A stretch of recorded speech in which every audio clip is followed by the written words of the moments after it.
Om Sai Ram, Shri Gurupyo Namaha. Before I start Shri Sai Satcharitra Chapter 4, I welcome one and all to my YouTube channel Shri Sai Prerane. Sai Baba's first advent in Shirdi. In the last chapter, I described the circumstances which led me to write Sai Satcharita. Let me now describe the first advent of Sai Baba in Shirdi. Mission of the Saints. Lord Krishna says in Bhagavad Gita, chapter 4, 7, 8, that whenever there is decay of dharma, that is righteousness, and an ascendancy of unrighteousness, I manifest myself for the protection of the virtuous and the destruction of the vicious, and for the establishment of righteousness, I manifest myself age after age. This is the mission of to Lord and the sages and saints who are His representatives and who appear at appropriate times and work in their own way to fulfill that mission.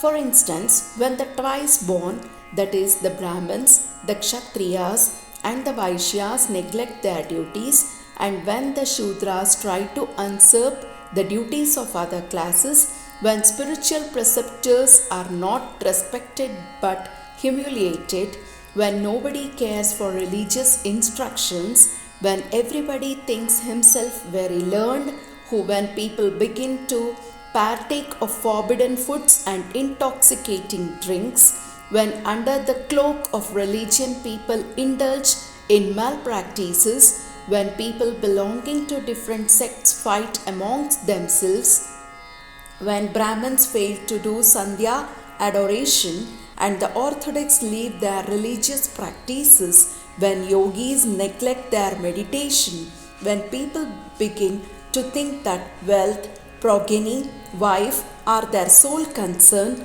and thus turn away from the true path of salvation, then saints appear and try to set matters right by their words and action. They serve as a beacon lights and show us the path and the right way for us to follow.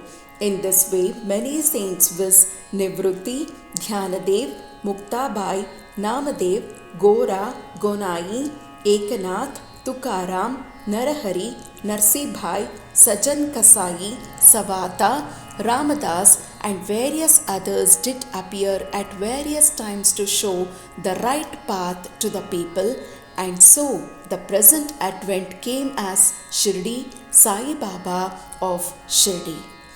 Shirdi, a holy Tirth. The banks of the Godavari river in the Ahmednagar district are very fortunate, for they gave birth and refuge to many a saint, prominent amongst them being Dhyaneshwar. Shirdi also falls in Kopargaon Taluk or Ahmednagar district.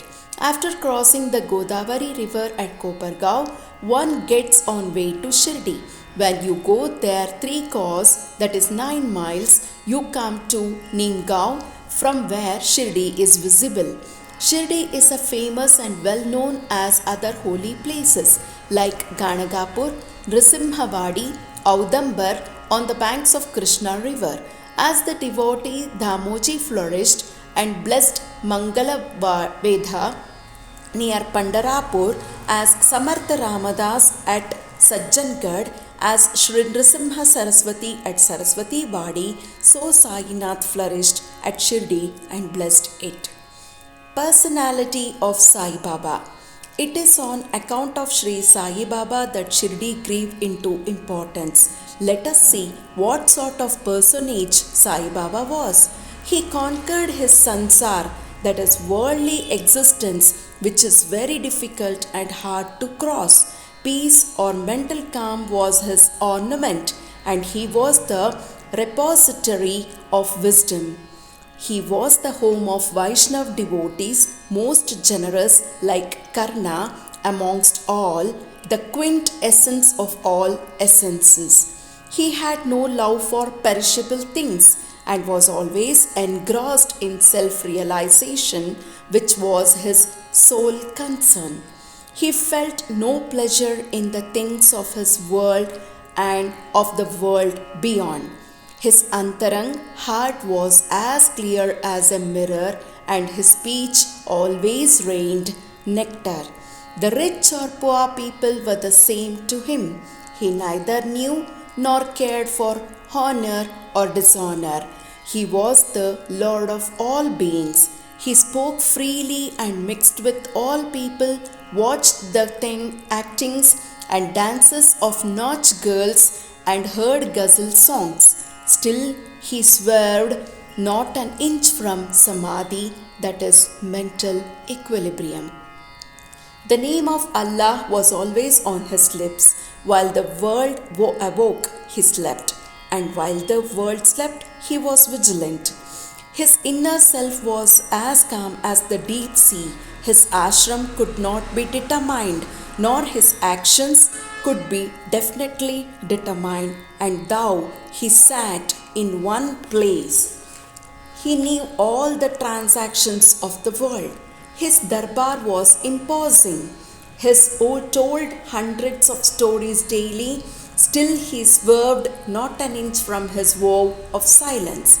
He always leaned against the wall in masjid or walked morning, noon and evening towards Lendi Nala and Chavdi. Still he at all times abided in the self. Thou a Siddha, he acted like a sadhaka. He was meek, humble, and egoless, and pleased all. Such was Sai Baba, and as the soil of Shirdi was trodden by Sai Baba's feet, it attained extraordinary importance. As Dhyaneshwar elevated Alandi, Ekanath did to Pythan, so Sai Baba raised in Shirdi. Blessed are the grass, leaves, and stones of Shirdi, for they could kiss the holy feet of Sai Baba and take his dust on their head. Shirdi became to us devotees another Pandharpur, Jagannath, Dwaraka, Benares, and Rameshwar, Badri Kedar, Nasik, Triambakeshwar, Ujjain, and Mahakaleshwar or Mahabaleshwar, Gokarna. Contact of Sai Baba in Shirdi was like our study of Veda and Tantra. It quainted our sansar world a consciousness and rendered self-realization.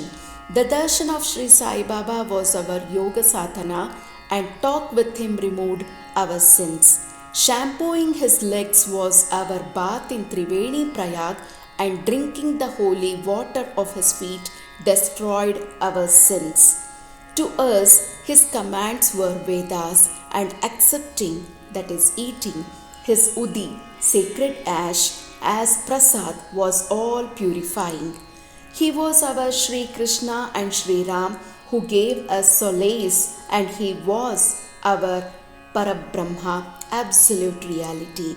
He was himself beyond the pair of Dvandvas, opposites, never rejected nor elated.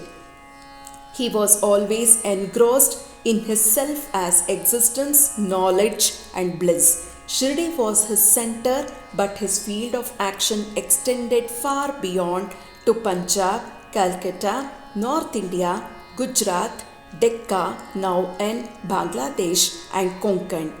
Thus the fame of Sai Baba spread far and wide, and people from all parts came to take his darshan and be blessed. By mere darshan, minds of people, whether pure or impure, would become quiet at once. They got here the same unparalleled joy that devotees get at Pandharpur by seeing Vittal Rakumai. This is not an exaggeration. Consider what a devotee says in this respect. By this, I am completing Sri Sai Satcharitra, Chapter 4, Part 1. Om Sai Pranam.